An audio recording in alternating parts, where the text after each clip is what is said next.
பெரிய ஆம்பளை தைரியசாலி, அவன் இங்க வந்து போட சொல்லு. வருவான், பேய் மாதிரி வருவான், இறங்கி செய்வான். பாடு பயங்கர ரகசியமா இருக்கு, இவங்கள நீயே டீல் பண்ணிக்கோ.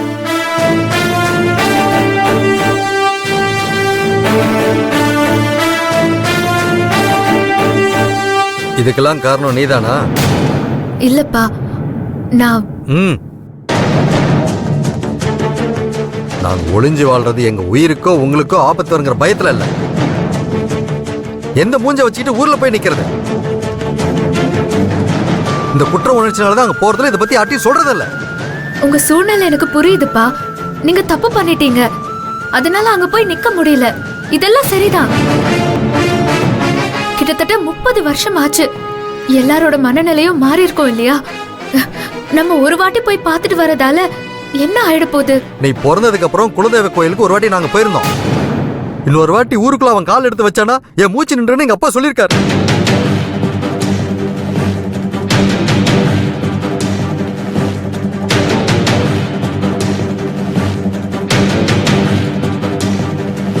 அந்த ஒரே காரணத்துக்காக தான் எதையுமே யார்கிட்டையும் சொல்லாம இருக்கோம். உன் அண்ணன் நினைக்கிற மாதிரி சொத்து சுகம் வேணும்னு முடிவு பண்ணிட்டா தாராளமா எல்லா விவரத்தையும் சொல்றேன். போய் தாத்தா பாட்டி பாருங்க. அதுக்கப்புறம் உங்க தாத்தா பாட்டி இருப்பாங்களான்னு சொல்ல முடியாது. நிச்சயமா உங்க அப்பா இருக்க மாட்டேன். அப்பா, அப்பா.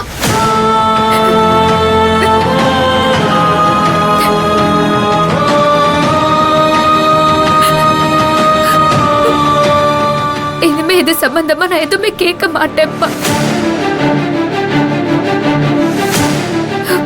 சத்தியமா நான் கேட்க மாட்டேன்ப்பா.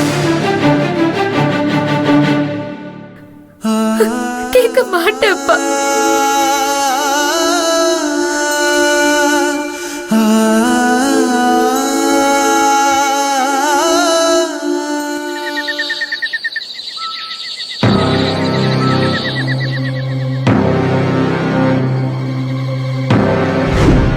ஆனா நீ போட்ட இந்த சவாலை நீ ஜெயிக்கலனா நீயும் குடும்பமும் சிதம்பரம் பரம்பரையில் இருக்கிற எல்லாரும் சொத்து பத்தி எல்லாத்தையும் விட்டுட்டு இந்த மணிமங்கலத்தை விட்டுட்டு போயிடணும். முடியுமா?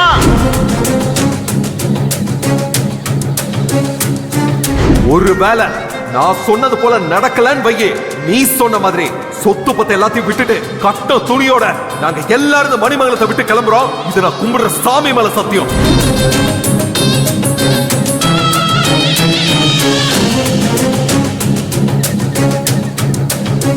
இவ மனசுல என்ன ஓடுதுன்னு தெரியாம நம்ம வீணா வாயை கொடுத்து மாட்டிக்க கூடாது. ஆனா என்ன யோசிக்கிறான்னு தெரிஞ்சுக்கணுமே.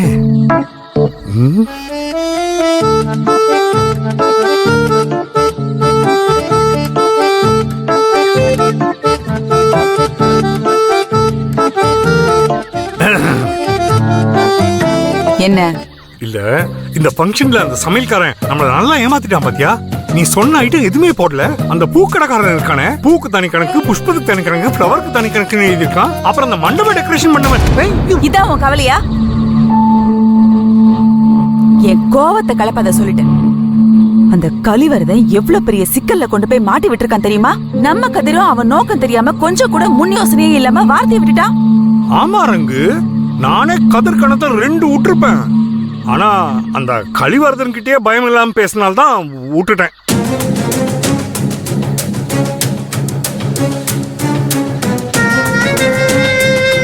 என்னது புகழ்ந்து பேசினாலும் முறைக்கிறா, மாத்தி பேசினாலும் முறைக்கிறா. அடுத்து விட்டு போட்டு பாப்போம். நீ நினைக்கிறது சரிதாரங்கு. இந்த பையன் பாட்டுக்கு இப்படி சவால் விட்டுத்தானே ஊர் உலகத்துல என்ன பேசிக்கிறாங்கன்னு தெரிஞ்சா அவன் இப்படி பேசிருப்பானா? இத தானே நீ நினைக்கிற? இந்த காலத்துல ஒழுங்கா இருக்க பொண்ணுங்களுக்கே கல்யாணம் பண்ண மண்டபம் கிடைக்க மாட்டேங்குது. இதுல 6 மாசத்துக்குள்ளால நம்ம பொண்ணுங்களுக்கு எப்படி கல்யாணம் பண்ணி வைக்க முடியும்? அதுவும் நம்ம பொண்ணுங்க ஸ்பெஷல் கேட்டகரி. அதுவும் ஒவ்வொருத்தையும் 7-8 கண்டிஷன் வச்சிருக்கா. அதுக்கு ஒத்து போற மாதிரி மாப்பிள்ளை எங்க இருந்து கிடைக்கிறது? எனக்கு என்னமோ கதிர் இந்த சவால்ல தோக்க தான் போறான். நம்ம இந்த மூட்டை முடிச்செல்லாம் கட்டிக்கிட்டு சொந்த ஊருக்கு போக தான் போறோம். போது நிறுத்தியா? உன் சொந்த ஊருக்கு போய் என்ன பண்ண சொல்ற? சொந்த ஊர் நான் ஏதாவது குடோன்ல போய் வாட்ச்மேன் வேலைக்கு போறேன், நீ ஏதாவது வீடுகளுக்கு பத்து பாத்திரம் தேய்க்கிற வேலைக்கு போ. வாய முடியா. இந்த சொத்துங்களை போற அடக்கி ஆளணுங்கிறது என்னோட எத்தனை வருஷ கனவு தெரியுமா? அதெல்லாம் தூக்கி போட்டுட்டு வர சொல்றியா? அதுக்காக நான் இத்தனை வருஷமா காத்திருக்கேன். என்ன கோமாளின்னு நினைச்சியோ? இங்க பாரு, இந்த சொத்து பூரா எனக்கு வேணும்.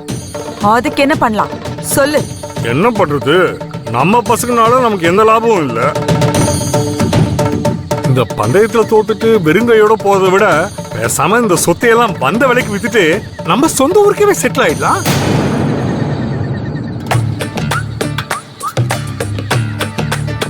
முறைக்காத, முழுசா கேளு. எனக்கு 58 வயசுக்கு மேல ராஜயோகம் இருக்கு. நான் இருக்கிற பணத்தை எல்லாம் அரசியல்ல போட்டு கவுன்சிலர் ஆயிடுறேன்.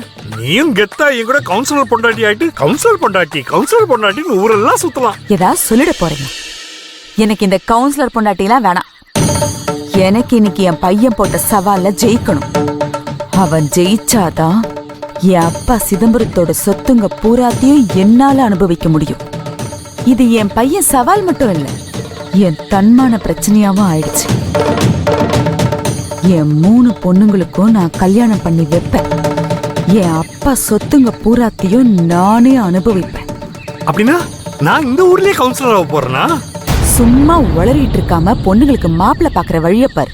நான் என்ன மாதிரி மாப்பிள்ளைங்களை பாக்கட்டுமா? சிச்சி, உன்ன மாதிரி டம்மி பீஸ்லாம் வேணாம். நல்லா படிச்ச கோடீஸ்வர மாப்பிள்ளைங்களா வேணும். பொண்ணுங்க கண்டிஷனை விட உன்னோட கண்டிஷன் அநியாயமா தெரியுது.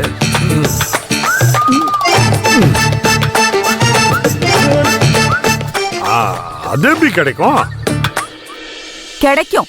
நாளையில இருந்து தேட ஆரம்பி.